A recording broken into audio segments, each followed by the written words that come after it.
नमस्कार मित्रों, स्वागत है आपका मेरे YouTube channel magical secrets of life में। आज मैं आपसे कुछ ऐसे एफर्मेशंस के बारे में बात करूंगी जिन्हें करके आप किसी भी प्रकार के कर्जे से मुक्ति पा सकते हैं।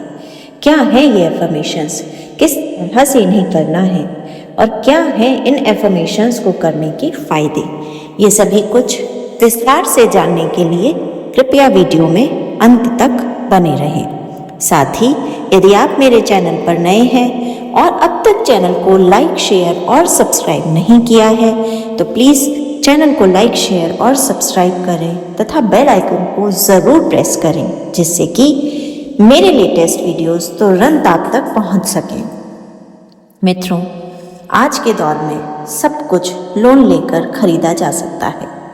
जहां एक और इससे हमें सुविधा हुई है, इसी मेंटलिटी के कारण हम दिन पर दिन कर्जे में डूबते जा रहे हैं। चीज़ें जो हमें आकर्षित करती हैं, आसान रूप से लोन मिलने के कारण हम उन्हें खरीदने के चक्कर में पड़ते हैं और फिर कई बार काम की वजह से, एक बहुत ज़रूरी आवश्यकता की वजह से या कई बार अपने शौक पूरे करने के लिए भी हम कर्ज में फंस जाते हैं।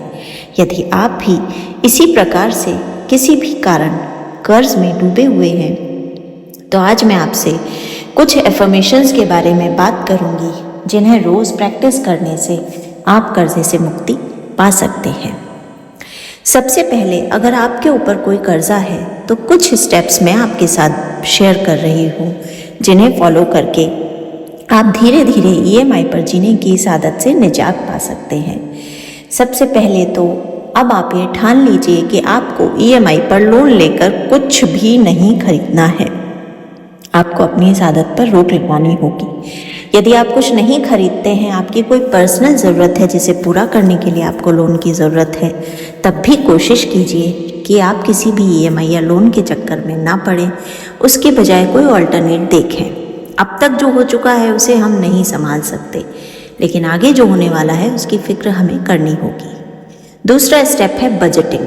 आप जितनी बजटिंग करेंगे, चाहे वो घर की छोटी सी बजटिंग से रिलेटेड हो या बड़े पैमाने पर बिजनेस से रिलेटेड कोई बजटिंग हो या आपकी लाइफ के बड़े गोल्स के लिए कोई बजटिंग हो, बजटिंग एक बहुत ही महत्वपूर्ण स्टेप होता है फाइनेंशियल मैनेजमेंट में।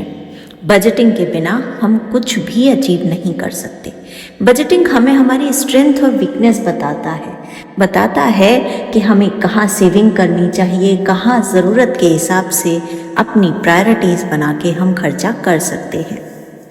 तीसरा और सबसे महत्वपूर्ण स्टेप होता है सेविंग्स, बचत, जो छोटी से छोटी और बड़ी से बड़ी चाहे कैसी भी हो हमारे काम ही आती है। तो बचत कीजिए, सेविंग कीजिए और बहुत सारी लायबिलिटीज़ को आप ऐसे ही मीटअप कर पाएंगे। अब बात करते हैं उन एफर्मेशंस की जिनके बारे में आपको लिखकर या बोलकर 21 दिन तक अपने सबकॉन्शियस माइंड को प्रोग्राम करना है। एक प्लेन पेपर लीजिए, उस पर thank you universe, thank you universe, thank you universe लिखिए और पहला एफर्मेशन लिखिए कि मैं फाइनेंशियल फ्रीडम की तरफ आगे बढ़ रहा हूँ। मैं फाइनेंशियल फ्रीडम की तरफ आगे बढ़ रहा हूँ। दूसरा एफर्मेशन लिखिए, मैं पैसे से प्यार करता हूँ, पैसा मुझसे प्यार करता है। देखिए, जब भी हम लोन में डूबे हुए होते हैं तो हमें पैसे शब्द से ही चिढ़ होने लगती है, डर लगना होता है, घबराहट होती है, क्योंकि वो हमारे सर पर बैठकर हमें परेशान कर रहा होता है। इसलिए जब भी आप ये सोच लें कि आपको लोन से बाहर आना है तो सेकेंड एफर्मेशन लिखना है, मैं पैसे से प्यार करता हूँ, पैसा मुझसे प्यार करता है। और तीसरा एफर्मेशन जो बहुत इम्पॉर्टेंट है वो ये है, मैं डिज़र्व करता हूँ कि मैं फाइनेंशियल फ्रीडम में रहूँ। मैं डिज़र्व करता हूँ कि मेरे पास बहुत सारा पैसा है। मैं डिज़र्व करता हूँ कि पैसा मेरे पास अपने आप आता है। ये 3 एफर्मेशंस डेली लिखिए, कम से कम 11 बार, दिन में 3 बार। हर बार आपको 11-11 बार ये एफर्मेशंस लिखने हैं, इसे फील करना है। लिखते हुए अगर आप बोल दें तो उससे अच्छा कुछ नहीं है। ये आपको 21 दिनों तक लगातार करना है। अगर आप इसे हमेशा करते रहें तो इससे अच्छा कुछ भी नहीं है। 21 दिनों तक करते रहने से आपको अपने आप चमत्कारिक अनुभव होने लगेंगे। आप देखेंगे आप ऑर्गेनाइज्ड हो गए हैं, पैसे को सोच समझ कर खर्च कर रहे हैं और लोन उतरने के नए रास्ते आपको अपने आप मिलेंगे। विश्वास कीजिए, सिर्फ 7 दिनों में ही कई लोगों ने इससे अपने बड़े बड़े कर्जों को उतारा है। आप भी करके देखिए, चमत्कार होगा। जय श्री राम।